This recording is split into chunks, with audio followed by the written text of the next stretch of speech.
With free next-day delivery from Staples, you can run your business like a pro. You can guarantee the marketing department that they'll get their supplies tomorrow and guarantee the accounting department that they'll be delivered free. With free next-day delivery, you'll have the ability to move deadlines up and adjust budgets down. Go to staples.com and get the office essentials you need delivered next day for free. Staples. It's pro time. Orders over $49.99. Placed by 5 p.m. Excludes weekends and holidays. Eligible items only. Blog Talk Radio. Good afternoon, everyone, and welcome to my Friday afternoon edition of Samcro Radio. This would be my secondary interview today. I had my Sins Chat Corner interview this morning. For those of you who are in the Milwaukee area who might have missed it, please take the time to go ahead and check it out. My very dear friend Rich of Anthony's on Jefferson, who just opened a new establishment and is doing a plethora of work as it relates to local music and getting it out there and letting it happen to the individuals who don't get a lot of exposure. And I'm very big on highlighting people who just don't get a chance to get out there. So, again, definitely support my show and definitely support listening to it. It was an absolutely great interview. Kind of like today's interview, which I anticipate will be lovely. I have the esteemed pleasure of being able to speak to Poncho Hodges today. And to those of you, obviously, who follow Sons of Anarchy, you know that he was on the show in the past. And in addition to which, he's also been on shows such as True Blood and Law and Order. So we're going to get a chance to talk about his roles, both film and on television, and just find out what kind of guy he is, which I'm intrigued to talk to him. So let's get him on the line. Hey, Poncho Hodges, how are you? Hello, how you doing? God, now you sound so much clearer, and I can hear you so much better. You're like right next to me now. That's really cool. Awesome. I am right next to you, you just don't realize it. Okay, got it. Okay. Funny because I think I'd noticed like somebody 7'12" standing next to me. So yeah, I'm pretty sure I know that you're not here, obviously. Now, I want to start off our interview a little bit differently because I want to inquire actually about your name because maybe some people might be surprised to know that obviously your real name is not Poncho. And right. I'm going to take a guess that there's some kind of backstory which has a significant meaning to you. So I thought maybe you'd like to tell the audience what that was all about and how you got to be Poncho Hodges. Yeah, it definitely has a backstory to it. My late maternal grandmother, who I was very close to, when I was born, the weirdest thing ever, you know, she said that she looked at me and she just said, "Oh, Poncho." And I was just like, okay, that's it? And I'm like, okay. So that's where it came from, and then from then on, her and you know, my mom and the rest of my family, and then, you know, friends and everyone just called me that, and I just stuck with it. Really? I gotcha. Yeah. So now, did you actually go through the process of like professionally changing it so that everybody refers to you as that? So this is like your actual name now? No, I don't have it listed as actual, you know, like going through the official process of doing it. It's you know, it's my stage name. It's my stage name and everything. But everyone knows me as that, you know. So it's really convenient. All my friends, they, you know, a lot of people just think that's my naturally given name from birth. But you know, it's fine. I love it. I'm so used to it. I love the name.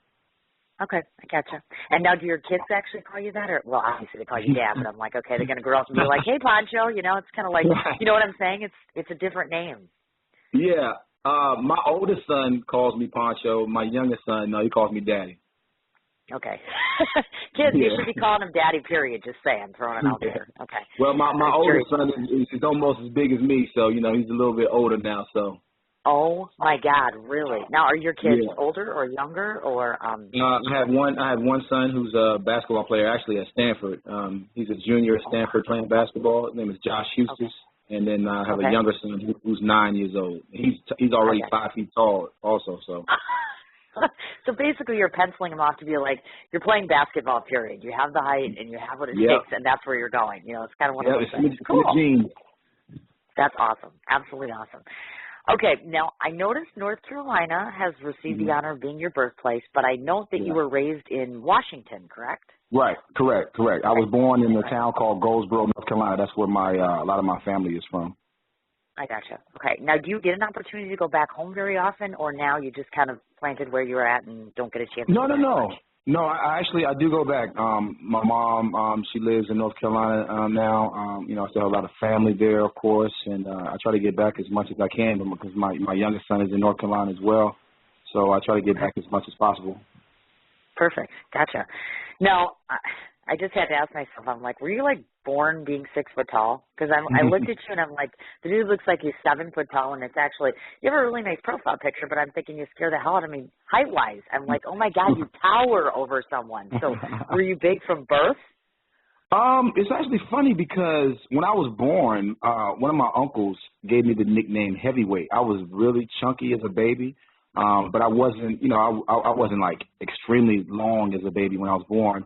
But I was always like the tallest in class, but I really kind of hit a big growth spurt when I was around 14 years old.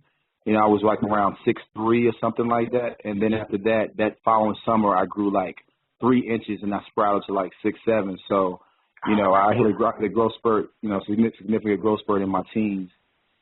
Oh my God, look at that. Yeah. Was basketball found its initiation into your life early on, or did your family kind of have these automatic expectations? Because obviously, you see this very tall kid, you're thinking, of course he's going to be a basketball player. How did you get into all that? Well, my father, he liked basketball a lot. Growing up, I started playing when I was around in organized leagues when I was around 8 or 9. And, immediately as soon as I started playing, I loved it.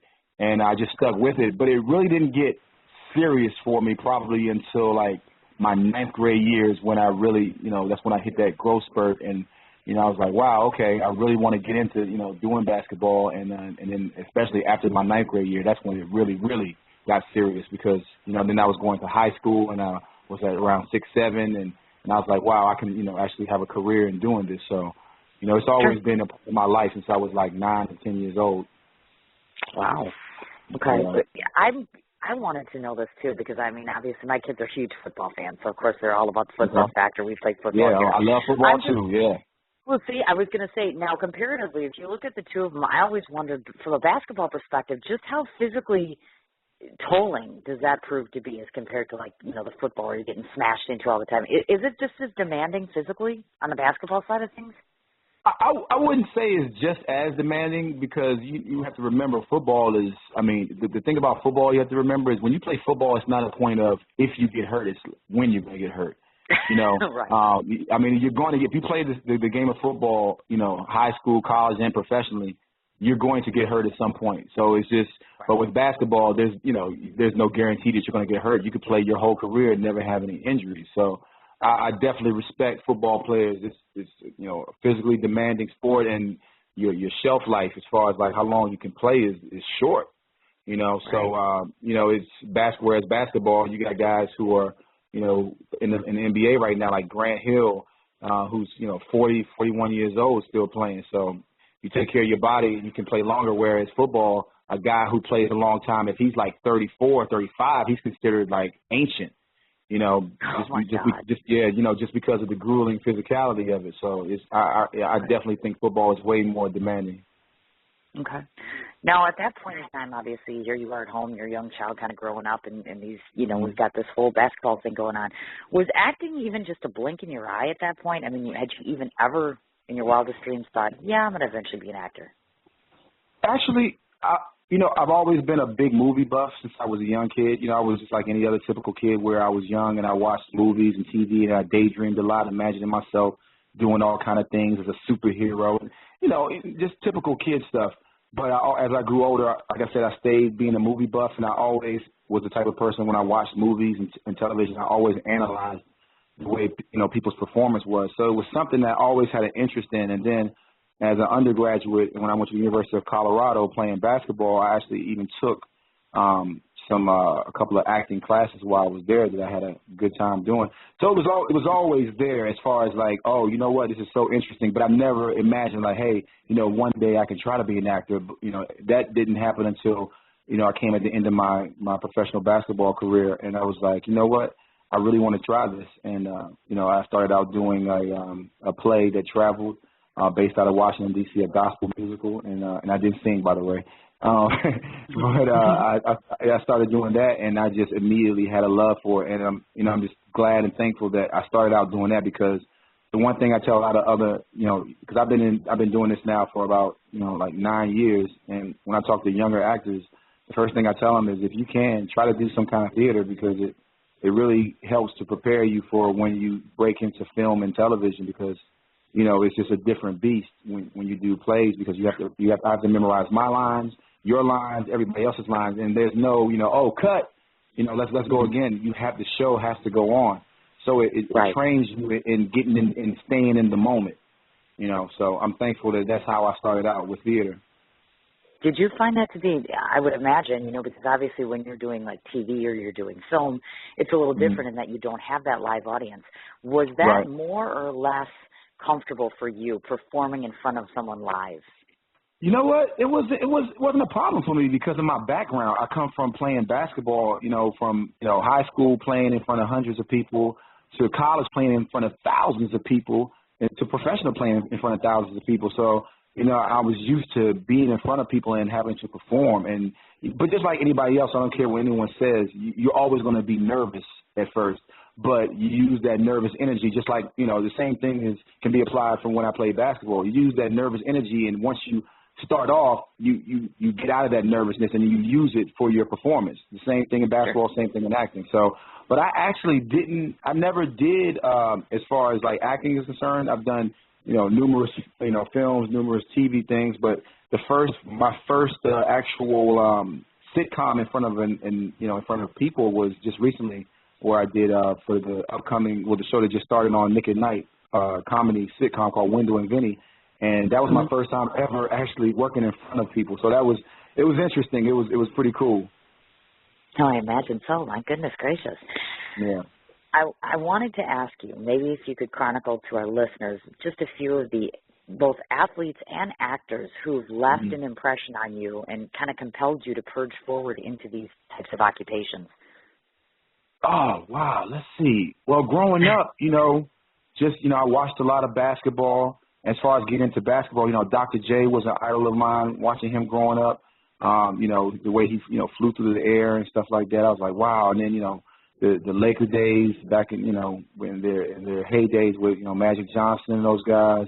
Then, of course, Michael Jordan. So just seeing those kind of guys, I'm like, wow, I really want to do this. And as far as acting is concerned, growing up watching a guy like Sidney Poitier and Billy D. Williams, like these were, I'm looking at these black men on screen who are projecting themselves just like, in this regal, sophisticated air, and like all the ladies are loving them. I'm like, wow, these guys are cool. So, though I look back and I think about those kind of images that I saw, and those are things that I think about now. Like, wow, okay, even I might didn't realize it then, but it was already, as far as like wanting to be an actor. Seeing those kind of things was helping me to get to where I am now and really want to do what I'm doing. Right, definitely. I would agree. Gotcha. Well, with good fortune, of course, you were brought a basketball scholarship, which allowed you the opportunity to attend the University of Colorado. That's right. Go Buffs. Yes, and to your credit, of course, you were afforded the luxury of being able to play one preseason with the LA Lakers, which gives you serious bragging rights, my friend. Oh, my God. Yeah. Now, looking back on that experience, maybe a highlight to those listening, the impact that was left on you by playing on such a professional level. I mean, what did you take away from that experience? Wow. I mean, it's okay. So just imagine you're growing up and you're watching, especially being from the East Coast and never have, had come to Los Angeles before. Then all of a sudden you're actually in Los Angeles and you're actually in practice with guys who you grew up looking at. James Worthy was one of my teammates. It's just like, wow, okay. So it was one of those kind of things where I had to, like, kind of get over that, be like, okay, it's time to go to work. You're here. You need to, stop, just kind of marveling at the situation, and you got to make sure you do what it takes to make the team. And I played really well, but just unfortunately at the time there were too many guaranteed contracts. So once preseason was over and it was time for the regular season, they had to cut me. But I took the experience of being able to come to practice every day, and like I said, a guy like James Worthy, hey, playing one-on-one with him and him showing me different moves and stuff, and Magic Johnson coming into our practice to see us and stuff like that. We're playing pickup games with Magic and all these other guys. I mean, it propelled my confidence like through the roof. So even after I got cut, I went on with my career, and I played with a different kind of confidence and a different kind of determination, knowing that, okay, you know what? Even though I got cut, I belong. Like, this is I can be a professional basketball player. So I mean, my memories are like is because not everyone can say, hey, I actually went to camp, with the with the Los Angeles Lakers and had a chance to be a part of that. So it's something I'll never forget. I bet not. God, who would? I mean, hello, that's like, I got major score right there. Had this been more of a high-pressure situation for you, do you think, like compared to acting? I mean, if you look at the two of them, if you can compare in that regard, did you find yourself under a lot more strain and pressure in this situation? Actually, yeah, it's no comparison. But as far as basketball, it was a lot more as far as pressure was concerned because, we're talking about not just mental but also physical, that you had to be always on your game, whereas acting is all mental, So, are you sure about that, though? Yeah, I'm thinking, don't you have to alter yourself, like actor-wise? Like, okay, if the director says, all right, you know what, Poncho, you got to put on 20 pounds. Do you see what I'm saying? That part of it? Yeah, that's true. Now, of course, if you get something like that comes up, but as far as the mental, okay, as far as being an actor, everything is when you take on a role, you have to become that person. Like you have to. That's why I say it's all mental, and then your physical takes over. One of the things they always talk about as far as acting is just be. That's one of the models, just be. So if you program your mind to be that character, then you won't even know what you're doing physically. Your body just takes over because you're in that mind state. So that's why I say the mental is for acting is the most important part. Because you just have to be and really let your body, just go with what your brain is telling you. Makes perfect sense. Yeah. Well, fortunately for us, you didn't stay a Laker, because if you did, those of us that are fans would have certainly missed out on such creativeness that you bring to both film and television. I know that the relevant education, meaning as far as theater goes, was attained at North Carolina State School of Drama. Two questions relative to that. Can you give us one item that you learned there through your education that you continue to utilize to this day? And also, they talk about various acting techniques, and obviously some people utilize a method, classify themselves as a method actor. Would you classify yourself as such? I would say yes and no. I mean, there's some aspects of method that I take on, but I'm not one of those extreme method people where you hear about where they take on a role and even after cut, they're like, walking around, acting to like the crazy character, and they go home and, they're out drinking like crazy for that. I wouldn't say I go that far, but at the same time, when I prepare for a role, I do a lot of research. I go online and look at some old, films of a character that might have been similar. Then I do my own research as far as my memory bank, if I see the character, and I'll be like, okay, what do I remember that I saw, somebody's performance that was similar to a character like this? So I would say that I'm just kind of like a gumbo as far as like a mixture of a lot of different, different techniques and stuff. So, but I respect people that do the method, like Al Pacino. I mean, I Robert De Niro, I completely respect those guys, but as far as like at NC State, what I took away that's helped me, I would just say being able to, one of the classes I had was a theater class, and we always had to prepare monologues and had to perform the monologue in front of our classmates. And it made me like really, really start learning how to prepare for characters and how, how to approach the character for my performance as well as the physical, the appearance. Like I remember I would always get excited if I had a role, like I did a monologue as a slave. So I went out and I found like all these old clothes that I had, I found like a chain that I had around my neck. It just taught me how to prepare for roles better as far as, going all out and looking the part. Oh, certainly. I gotcha. Yeah. Do you think, and I've asked this before, I'm always curious to if you could fit this into your schedule, would you be an advocate of yourself pursuing additional education as it relates to the drama side of things? Oh, yeah, definitely. I definitely would. Okay. I mean, even now, like, I would love to get back into some type of theater plays that are going on. I'm always, talking to my manager and letting her know, like, hey, if something comes up, the right type of thing, let me know. I would love to get back into doing theater, because theater, like I said, is the best preparation possible to keep your skills sharp. Okay, gotcha. Now, we're going to stray off of your professional interview that we're doing right here because I have a major question to ask you. Okay. Now, most of your fans and most of the individuals that know you or have seen you before notice this statuesque, handsome figure that we call Poncho Hodges in a role, and we say, golly, you see the little girls and they get all excited, oh my God, he looks so swell and he's so cute. So ladies, I'm going to wreck your day here so that Poncho can verify that, yes, he's a married fellow. Obviously, we know he has children, but yes, indeed, you are happily married. Happily married, yeah. Cool. Is your wife like an albino tree, too? And I mean that in the most loving fashion, but I'm like, this lady has to be like at least 6 feet tall. Otherwise, I don't know where she fits in this equation. Yeah, she's actually 6 feet, but, she wears heels a lot, so in her heels, she's like 6'4". So, I gotcha. She's tall also. Okay. Now, does she share your occupation, meaning she's a creative sort, or is she in the business, or is she a non-business person? No. She's not in the business at all. I mean, she's creative ways as far as, like, making things, like jewelry and things like that, but she's not in the business. She says it's hard enough. She just wants to just contribute to be in the house. That's her occupation. Okay. I gotcha. No, I see what you mean. Now, is normalcy relative to home life a priority for you? And if so, how do you stay true to that goal, meaning in the occupation you're in? Well, I think one of the things that helped me before I came out here was, like I said, I go back to my background of playing basketball my whole life and being exposed to fans and being exposed to that lifestyle.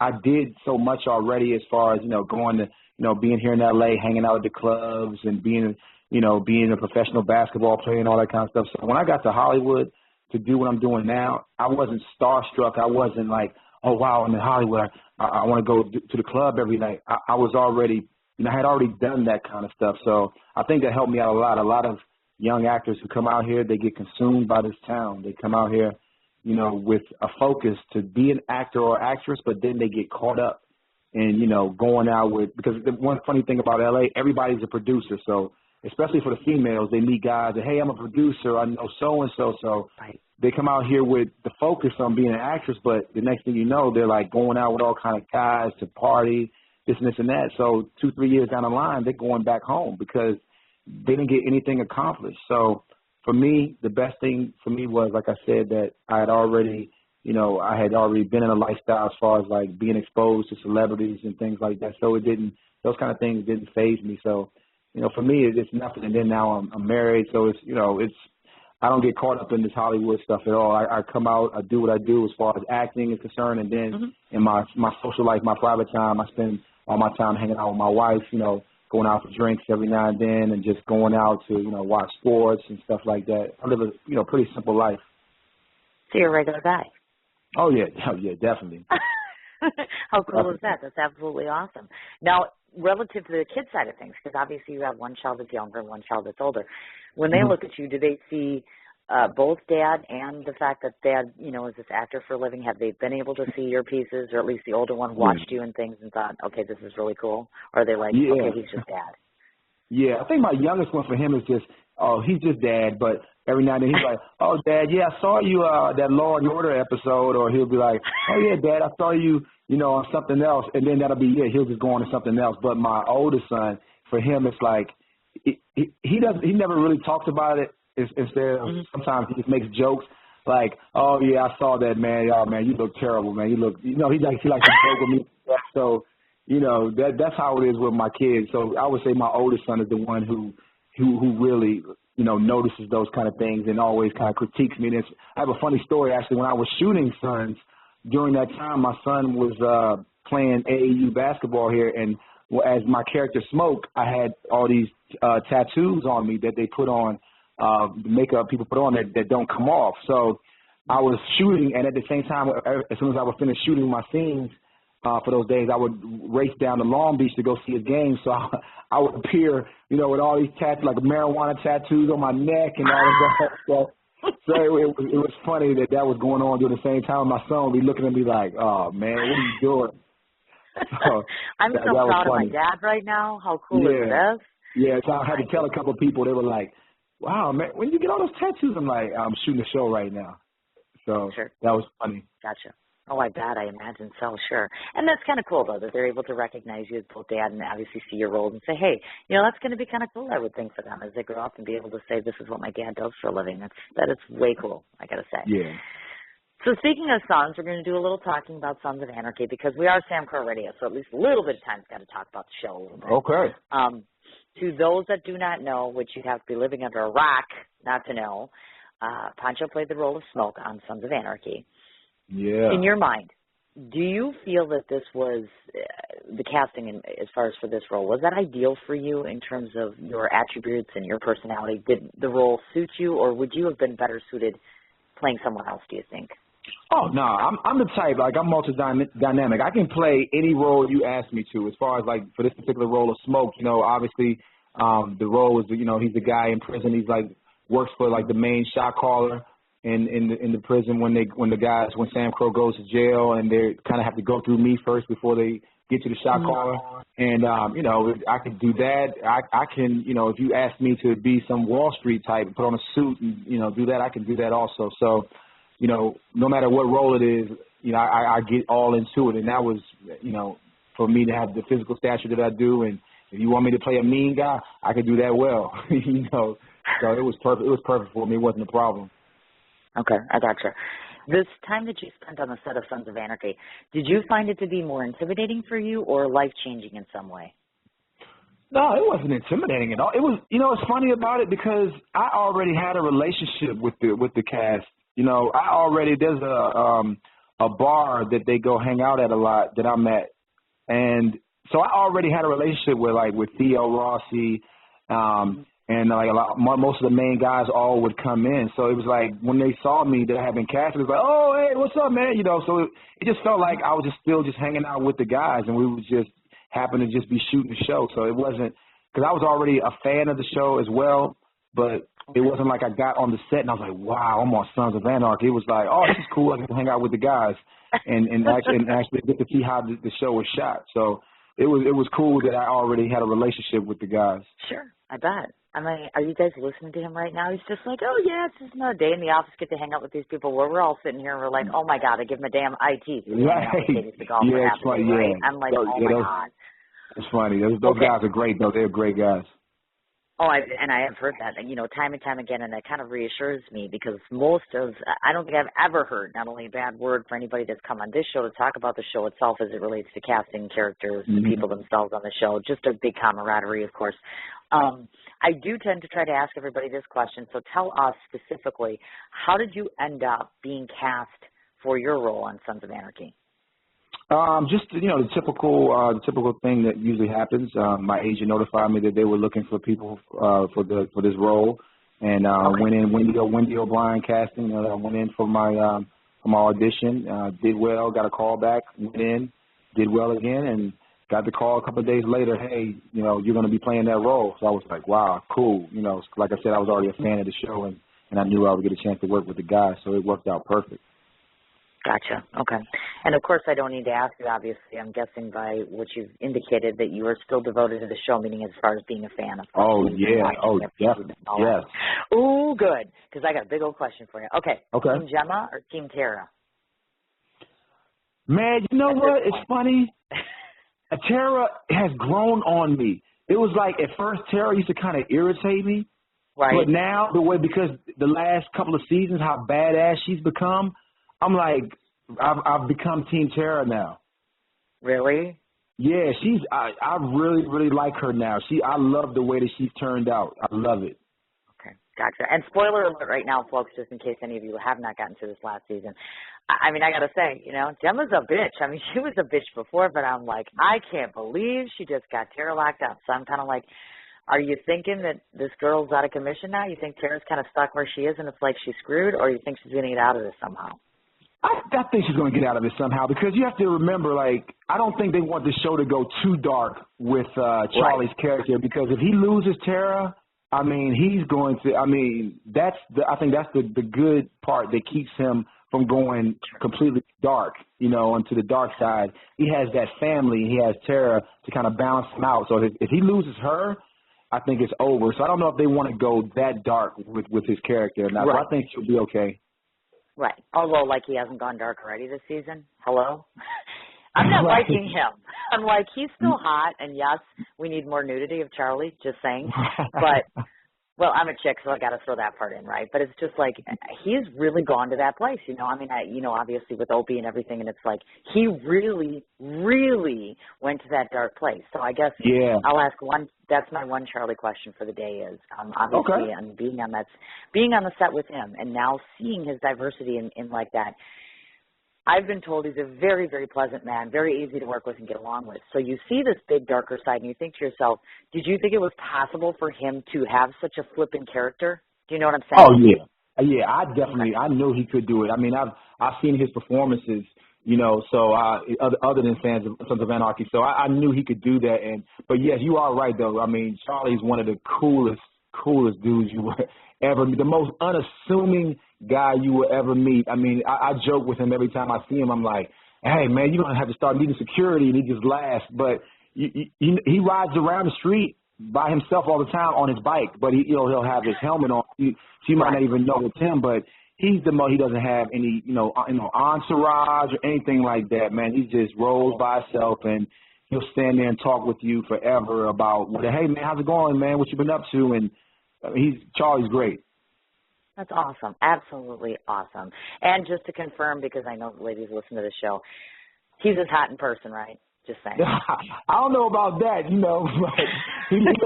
but it's funny though when those guys when they're filming, it's like on set and off set. I mean, they look the same. They're living that life right now. Yeah, they're living that life right now. It's not like you see Charlie as Jax, but then out on the street, all of a sudden he has like a collar shirt on and this and this and that. No, right. When you see those guys are on their bikes. They're dressed the same as what they dress on Sons. I mean, they're full into those characters right now. They're living it, even off the, of course, not with the crime and stuff like that. But as far as the look and everything, those guys are all in right now. Gotcha. And I'm going to be, again, quoting this, as I said this before, and the other people that come onto the show.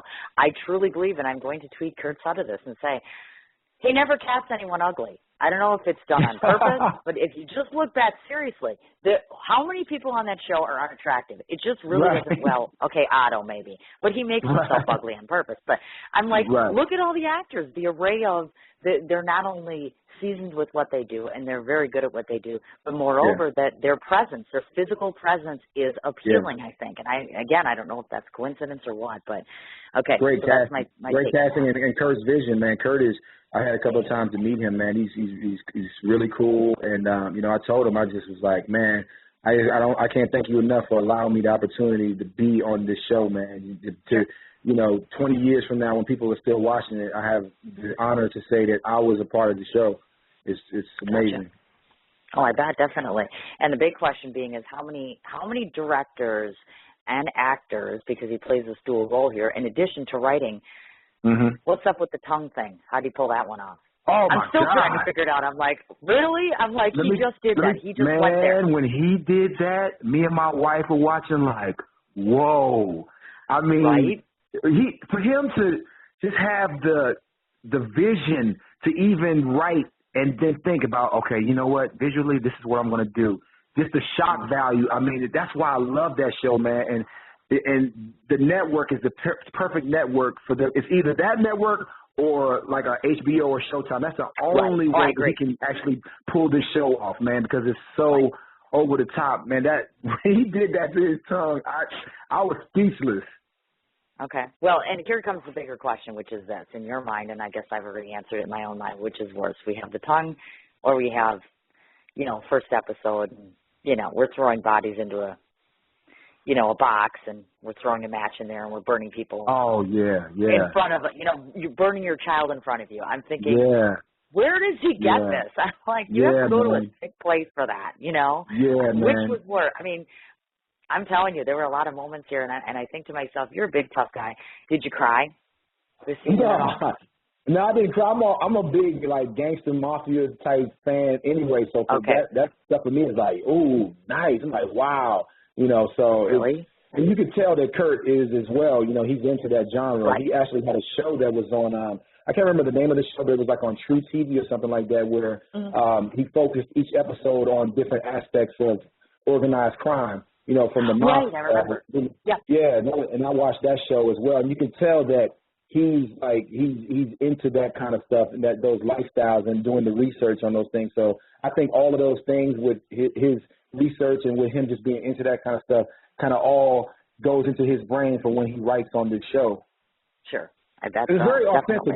That's what I love about the show. It's very authentic. It's not Hollywood. It's everything from the politics of the gangs on the show. Everything seems very authentic. Right, I gotcha. And now we know, of course, Poncho does not cry and doesn't show emotion. Nice, because Opie got killed this season, and apparently you weren't at home crying, but I was, just saying. Okay, now last question here relative to SOA. Okay. Your feelings, because there might be individuals who are listening who are up-and-comers or individuals looking at getting into acting, etc. Do you think they even have the remotest chance in terms of, you know, landing on a show such as this? I mean, thoughts on that, because you've been there. It's all, you never, man, in this business you never know. You got some people out here in Hollywood who have been doing this for 25 years who haven't hardly booked anything. Then you got some people that come out here, and then you got some people who come out here and they're out here for a month, and the next thing you know, they're booking a series regular on a show. I mean, it just works like that sometimes. You never, I mean, you can do what you can do as far as the preparation is concerned, as far as, you know, your focus and things like that, taking the classes and all that, you know, getting good headshots, getting a good agent. But sometimes, man, it just, the universe just works like that, where you're just spotted by someone and you never, you know, next thing you know, you're like the star of a show. So you can never say never in this business.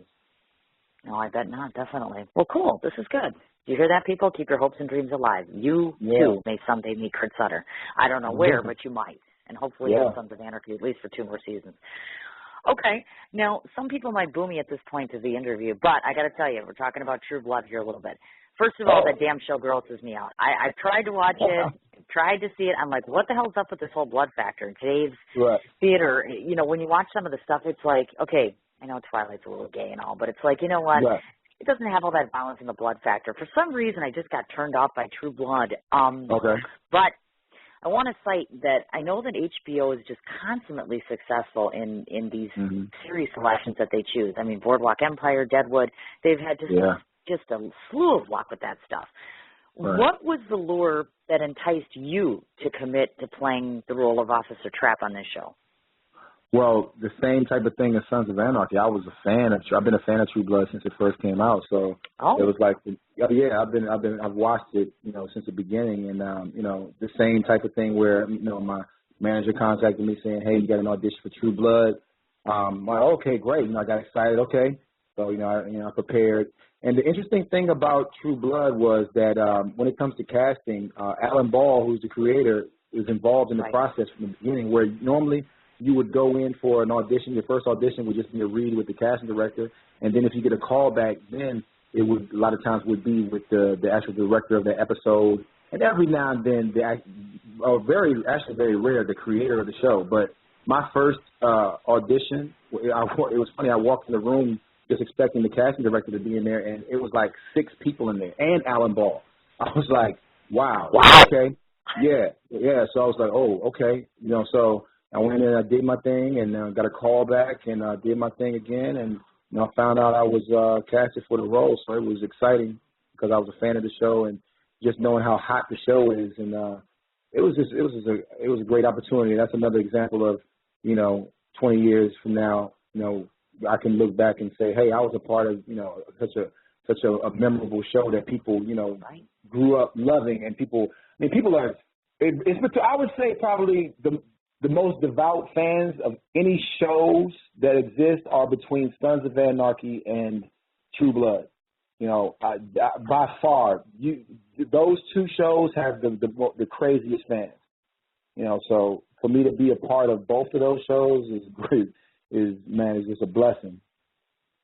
Oh, definitely. And you know, if the average listener who were given the chance, or if we were afforded the chance to visit the set of an HBO production and then go to the set of Sons of Anarchy, would you find it to be would you describe it as a parallel system of production, meaning how things are run on both sides? Are they relatively similar at all, or is it a completely different experience? It was the same type of experience as far as the professionalism, you know, when it's time to roll. But as far as like when you're just sitting around and you're not shooting, Sons of Anarchy was better as far as it was a lot more lax, and the guys, you know, were you know, it was like guys stayed in groups and you sit around laughing and talking. Whereas I would say True Blood was more like you were separated and you kind of were like everybody was kind of like sitting around doing their own thing. You know, I sat around. Like, I had a couple of conversations with Anna Paquin. We sat near each other a couple of times in labs, had a couple of conversations. But other than that, I was pretty much kind of like off to myself. Everybody was kind of off to themselves, you know. Okay. But it still was a great experience shooting it. But it's not as, I mean, like I said, Sons of Anarchy is like those guys. It's like you're not even. Well, you're like, wow, I'm getting paid to do this, you know, because you know after you shoot, I mean, those guys, man, everybody sits together, and you know, in the big like for the scenes that we were shooting outside, so we had a big tent, and everybody's just sitting next to each other, laughing the whole time, and. So it was just different in that aspect. That is awesome. And, you know, obviously to those of us who watch this show, we know that HBO Deadwood alumni, Dayton Callie, just enhances the success of Sons of Anarchy. And, of course, he's a friend of Sam Crow Radio because I got to interview him. And, oh, my God, he's such a treat to know. Did you spend any kind of good time with him on the set, and what were your impressions of him? Okay. I'm sorry. I didn't get a chance to hear. Who are you saying?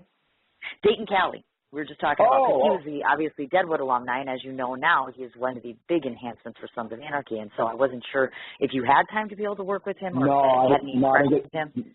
Yeah, I didn't get a chance to spend any time with him.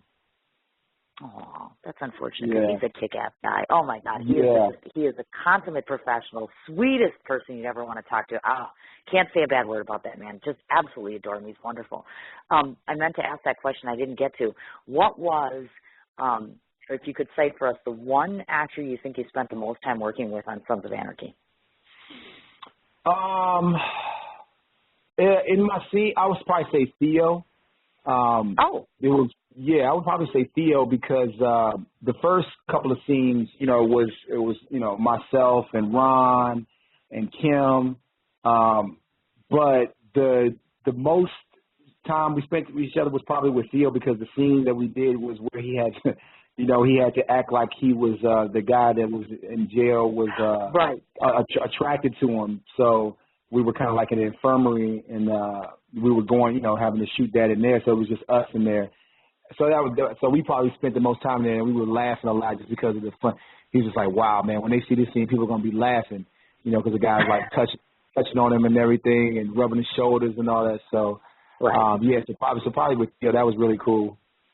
Oh, gotcha. Okay, got it. I just had neglected to ask that. And that was, you know, I've heard some really good things about not only him as a person, but philanthropy as far as the kind of stuff that he does to give back to the community is amazing. Kudos to that guy, I'll tell you. Love his character. He is, and I'd like to meet him someday because he sounds like a really, really cool guy. I'm hoping to when he comes here in Milwaukee, so I'm all excited. I'm like, they're coming. I'm like, oh, I'm like a fan right now. I want to switch gears, talk about Law & Order. Okay. I know that you were obviously on one of Law & Order's top 25 of all-time episodes, which puts you in the role of Silas Inwood. Now, every time I watch that show, and maybe it's me and maybe I'm paranoid, but I just feel like I'm in trouble all the time. I'm sitting here and I'm like cowering and I'm like, they're so serious and intense on that show all the time. It just like drives me insane. I do watch it, but I'm just like, it's so very serious in the content. So with you in your career, I'm noticing a distinct trend, and maybe it's just me that notices in terms of the genre selection, meaning you take on a number of dramatic roles. So I wanted to ask you if drama is an area that you just either find easier to portray or that just the bulk of the roles seem to be given to you are dramatic in nature. I think probably the latter as far as like I tend to book a lot of more dramatic roles, but I love doing comedy though. I love doing comedy. I haven't had a chance to do it as much as I would like. I mean, I was on the film License to Wed. I had a funny scene. Another show that used to be on called Notes from the Underbelly. I had a very funny scene in that. So when I do get a chance to do comedy, it's very funny because I can use my physicality to make it even funnier, Sure. which really works. But yeah, drama. I have done a lot of drama, but I like doing all of it. But if I had a preference, what I could do more, I would love to do comedy more. Oh, okay. I gotcha. And this is just my guess in listening to you and talking to you in this interview. I'm going to go on a limb and say, might be a little more challenging, do you think, for you to do a heavy, emotional, intensive role? You know, I've been wanting some roles like that, some emotional roles where I get a chance to like expand and start doing things like that. I'm hoping that in the future I get a chance to take on a role where, like, say, for instance, if I book a film and it's the character, I'm one of the main characters, and I want to play a character who, you know, you see these different emotions that he has to go through and, like, transformations in his life throughout the whole film, you know, to be able to show my range. So those are things that in the future that I'm praying that I can get so that I can show, you know, that I can do those kind of roles, because I know I can do those kind of roles, and I love a challenge. Just, you know, that comes from, you know, having my athlete background. You know, I love challenges, and I accept a challenge, and I'm looking forward to that kind of challenge. So hopefully I can get some things like that in the near, you know, coming future. Sure. Makes sense, because I'd be curious to see if you could actually cry, because Mr. Tough Guy, gangster guy you're talking to is like, I don't ever cry. So I'm like, let's just see him step it up in a dramatic, you know, get away from the dramatic role and get into something like really intense, like, and just be like, all right, let's see if he can bring those tears. I guess that is kind of tough, because I don't know. Yeah, I can bring it. Okay. We'll see. We'll be watching. I'll be watching. I'll have my eyes straight on you. Maybe describe in your own words for yourself personally, if you could tell me what you felt made that particular episode, the one that you were in, one of the best of all time, in your opinion. In my opinion, I think because being a fan of the show and just the suspense part of it. Okay, it's like with all the stuff that was going on in that season, and then all of a sudden those guys are about to get locked up, and it's like, whoa. You know, I don't know if people remember or not, but it was season 2, episode 7, the Gilead episode, and Sam Crow was at a point where they had just got put in jail, and they were about to have hits put out on them, and I believe there was some of the Aryans, I think, were going to had put a hit out on them, so they were in danger of getting killed off. So I just think that for that time period, it was like I think it was the first time on the show in those first 2 seasons that you actually felt like, wow, like this could be it for them, you know? So, yeah, I just think it was a really, really significant episode with them, you know, going to the blacks and, you know, bargaining to get some kind of protection and everything. So, yeah, I think it was a really important episode. Gotcha. Of course. And certainly, and again, here you are with another accolade. Obviously, you're on Law & Order. It's like one of the best episodes that they've ever done. You've done the hit series Sons of Anarchy, obviously. Let's talk a little bit, of course, about the theater side of things. So theatrically speaking, I know that you have been privileged enough to share the set with some screen giants, meaning, of course, you had prefaced The License to Wed, which, of course, had Robin Williams on it. And I know that in the other film, how do you pronounce that? Wild Salome. Thank you very much, because I'm an idiot and I can't talk.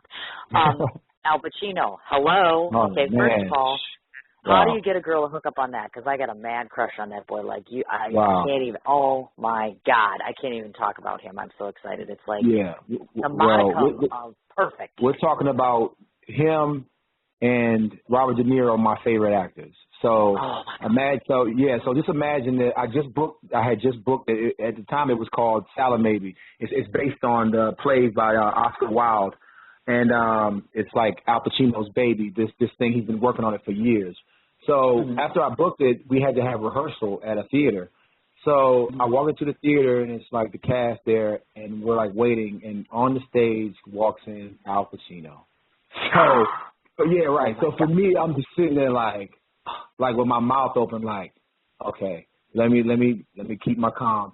So then, you know, we all gather on the stage, and he's like telling us what we're going to be doing in the shoot. He's like, come on, what's your name? I'm like, Poncho. Okay, Poncho. So, you know, you're going to be playing the execution of John the Baptist. I got, you know, the visual stuff in my head. How are you going to be looking? And this and this. And I'm like, okay.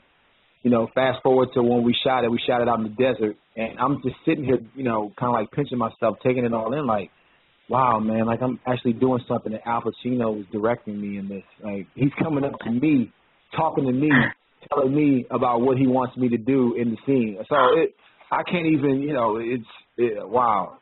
It was amazing, I can imagine. My goodness gracious. Now, because you were privy to being on those sets and being around these individuals, obviously very seasoned actors, as we all know, did that help to serve you to step up your own performance just because of being surrounded by such stature like that?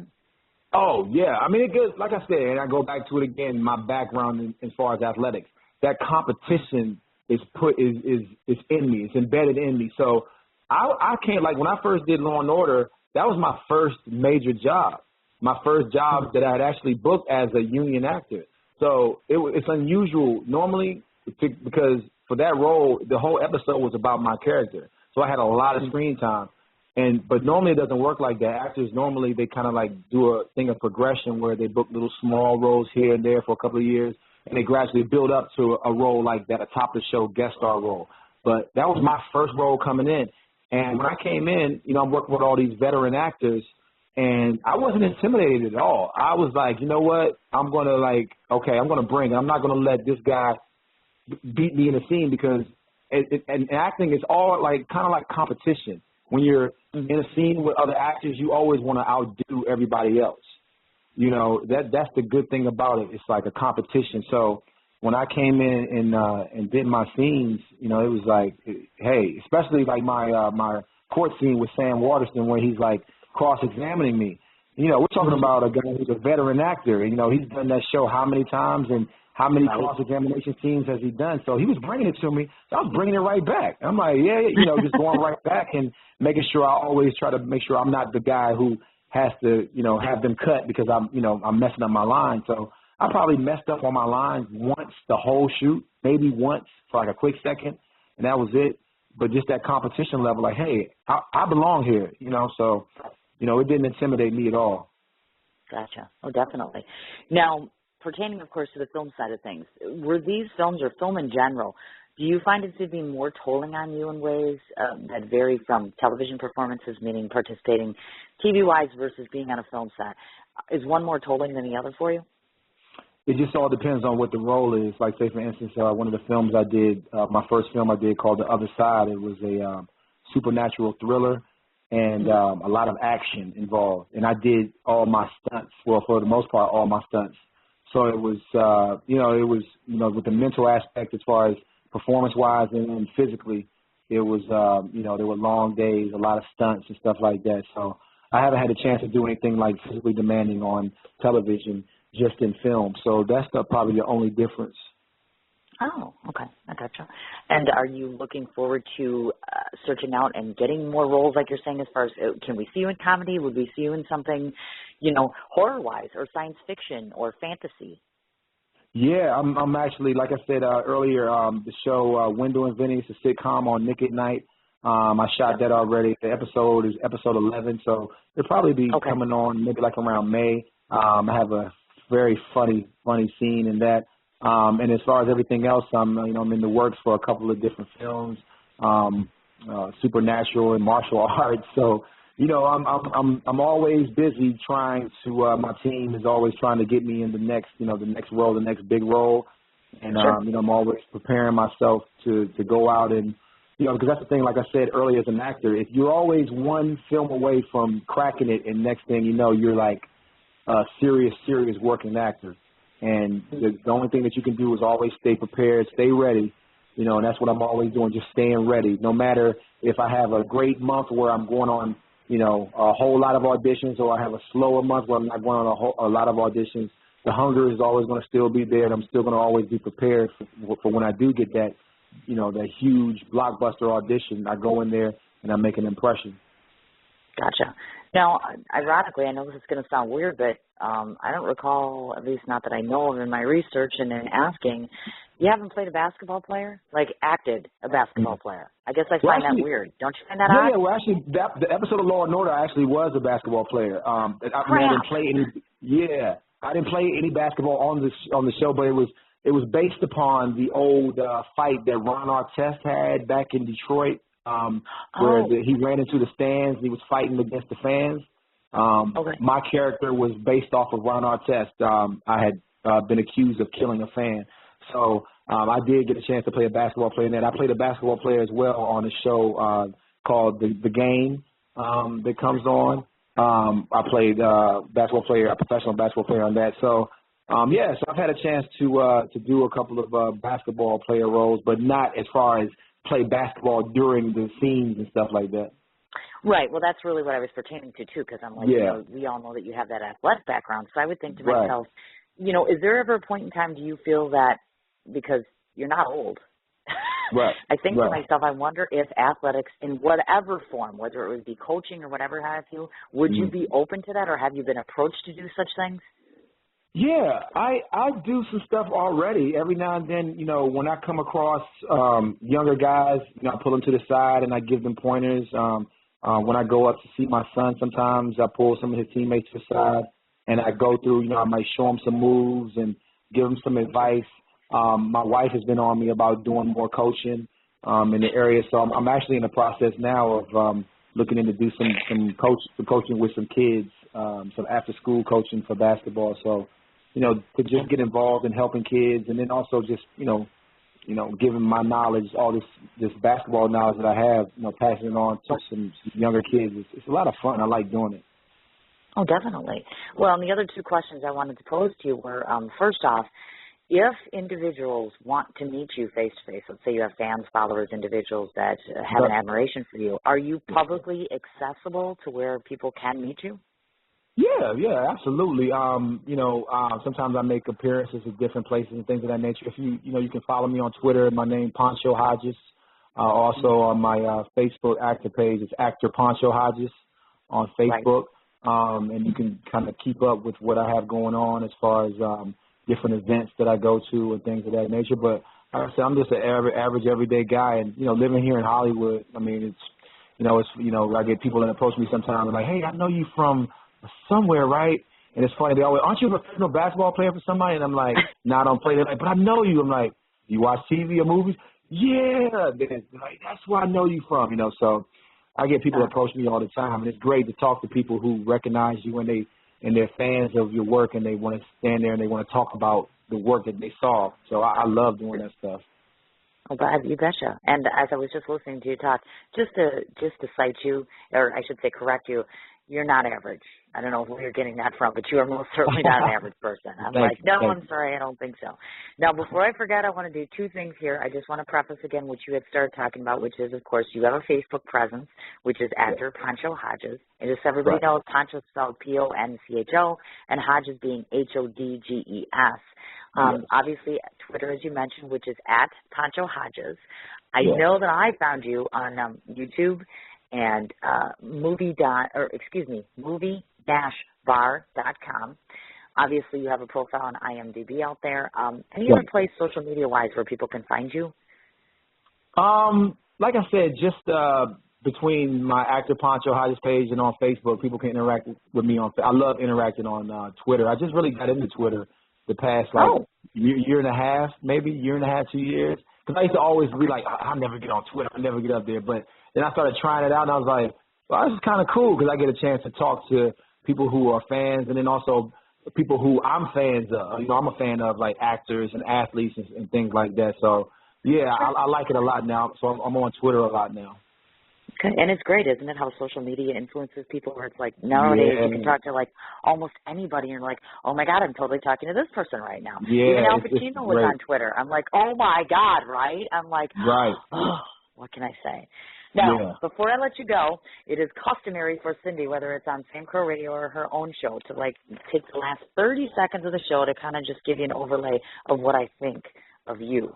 So you get to listen to me babble for 30 seconds about you, and hopefully it's good. Okay. So let me tell you what I think of you. All right. This is what I've gained, and this is what I want the listening audience to be able to take from this interview, hopefully, which is this. I find Poncho Hodges, if I could pronounce your name right, it's been a long Friday. This is what my observation of you is. I have to say that I've seen your work, obviously, on Sons of Anarchy, and I took a wee bit look at True Blood, and then I got grossed out and couldn't watch it anymore. And this is what I get. You are just for lack of a better term, just a refreshing change of pace. You kind of walk onto the screen and you bring an element to it which is very vastly different than another actor that I've seen before. You are a very, very, very intelligent gentleman, and just listening to this interview, you're very versed in being able to speak on a variety of topics, doing it very professionally. I think that you are just a regular, normal guy. I'm not going to say average because you're not average. You're special. You're unique. You're different. You're majorly tall, but you don't freak me out. Surprisingly, I'm more scared of the bikers than I am of you, which is a good attribute.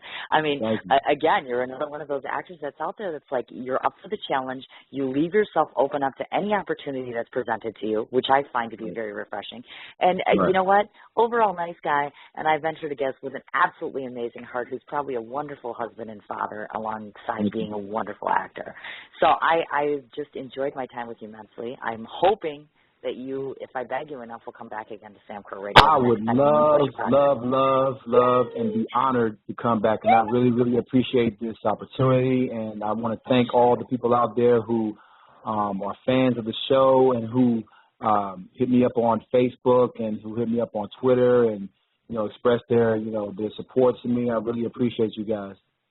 Oh, definitely. And, we appreciate you back. Obviously, of course, we have that lovely Sam Crow Eaters Club, which the Crow Eaters Club is just an amazing group of women that just support. You have their love and their respect and their support, and that's absolutely wonderful.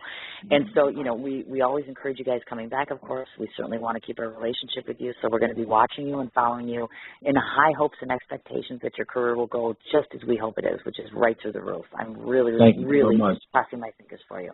Definitely. See, now this wasn't so bad. So, now next time it'll be much easier. We've done it the first time. We got it done. Woo! I loved it. Wonderful. Loved it. All right. Well, Del, I'll let you go to have a wonderful weekend. I'm going to go and get my own babies here now that I'm off the clock. Have yourself a great weekend and stay in touch. Thank you so much. Thank you so much. All you right. have a great weekend. All right, sweetheart. You take care. Take care. All right. Bye-bye. Okay, folks, that was my exclusive interview with Poncho Hodges. As always, I want to take 35 seconds to say hi and thank you so very much to my partner in crime, which is, of course, Sam Crow. Thank you for everything you do. Thank you for organizing this interview. Thank you for another wonderful gentleman that I can now consider to call my friend. Thank you so much to the Crow Eaters Club. Again, your love, your respect, your support means everything to me, and I'm sure I speak for Sam Crow as well. Additionally, I want to say thanks so much to everybody who has been talking about Sam Crow Radio. I noticed that our numbers have been going up on the Facebook page, and, of course, we're getting very, very close to 12,000 listens. I'm sure that Poncho will get us that today. So, again, thank you so much to him. Want to throw it out there one more time. He does have a Facebook presence, which is actor Poncho Hodges. He can be followed on Twitter at Poncho Hodges. movie-bar.com. Also check out his profile on IMDb, and he's also found on YouTube, which is kind of surprising to me, but you can go ahead and check him out on there. As one final note, of course, looking ahead to the near future, next we have penciled in to be next Thursday. I had to look there for a second. 2 o'clock Central Standard Time. We have the amazing and fabulous Lanito Sand. 2 o'clock Central Standard Time, Thursday, March 28th. Please mark your calendars to listen in. And as always, you guys have a wonderful weekend, and we'll be chatting with you next week. Take care. Napa know-how. The Napa guy knows not to judge a man by his car's multicolored paint job or absence of modern gadgetry. Who cares if it's technically old enough to vote and the windows are powered by the strength of your left arm?